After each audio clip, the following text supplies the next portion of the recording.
নমস্কাৰ বিলাইভ অসমৰ দৰ্শকৰ বাবে লৈ আহিছোঁ এটি বিশেষ খবৰ। বজালীৰ বালাপাৰাত ৰাজতিলক থিয়েটাৰৰ মঞ্চ উদ্বোধনী অনুষ্ঠানত বজালী জিলা পৰিষদৰ সভানেত্ৰী মীনাক্ষী দাস।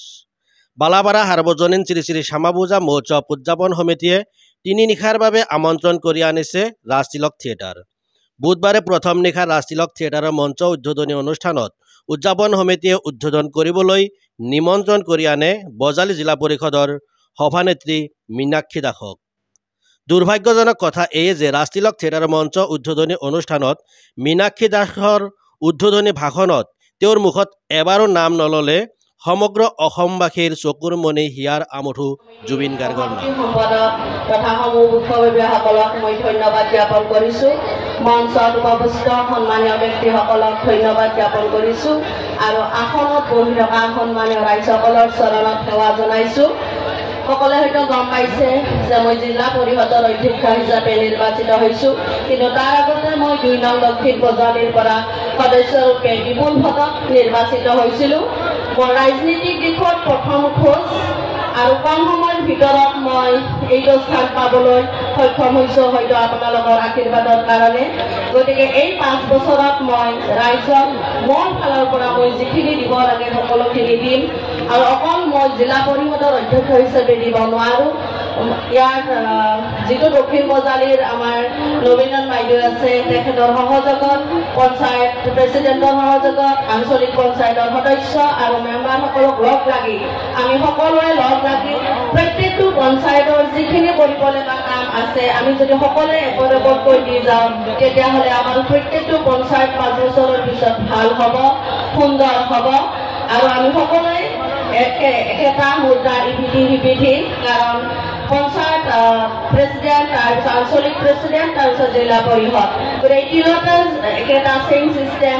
গতিকে আমি তিনিওটা চেইন চিষ্টেম আমি লগ হৈ কাম কৰি যাম আৰু পিছত মই আহিম আপোনালোকৰ ওচৰত। যিহেতু আপোনালোকে মোক বহুতে চিনি নাপায়, মই প্ৰত্যেকটো পঞ্চায়তৰ প্ৰত্যেকটো বুথত আহিম। মই নৱেম্বৰ মাহৰ পৰা মোৰ এইটো জাৰ্ণি মই আৰম্ভ কৰিম।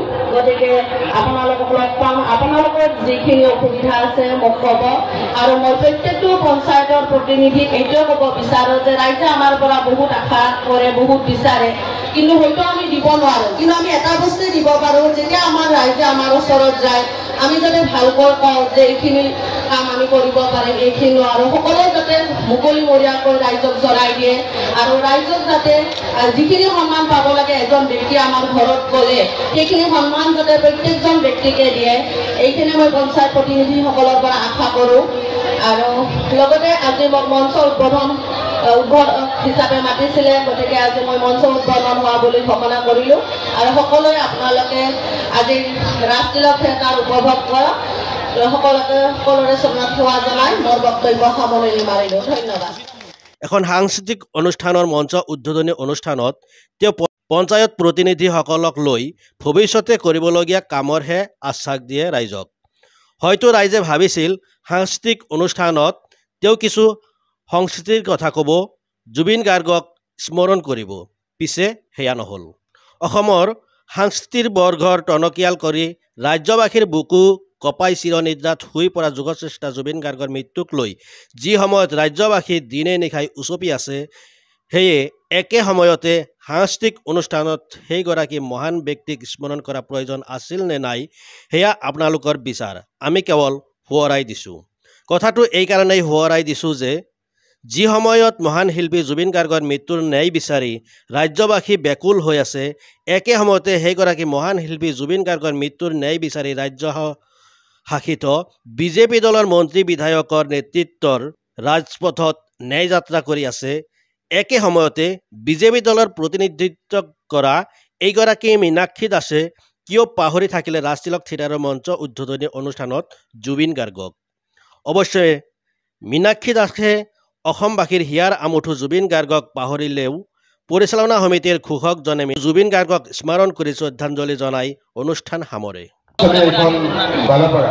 গতিকে সামৰ্থ্য অনুসৰি তেখেতে যেনে আমাৰ ফালে অকণমান চকু দিয়ে, সেয়ে আমাৰ এই মহান অনুষ্ঠানটিৰ পৰা তেখেতলৈ আহ্বান। আৰু এই হিচাপতে আমি সেইজন মহান ব্যক্তিক সোঁৱৰিব বিচাৰিছোঁ, যিজন ব্যক্তিয়ে সাগৰ জলি ধোৱাৰ মন কৰিছিলে, যিজন ব্যক্তি পূৰ্ব দিশৰ পৰা গৈ পশ্চিমৰে ছিংগাপুৰৰ সাগৰত অস্তগোল অসমৰ সূৰ্য সেইজন ব্যক্তি লুটকণ্ঠ জুবিন গাৰ্গ। এই চেগতে আমি এই মহান মঞ্চৰ পৰা তেখেতলৈ আমি সমিতিৰ তৰফৰ পৰা শ্ৰদ্ধাঞ্জলি নিবেদিছোঁ আৰু আজিৰে উদ্বোধনী অনুষ্ঠান আমি ইমানতে মুখাৰি মাৰিছোঁ। ধন্যবাদ।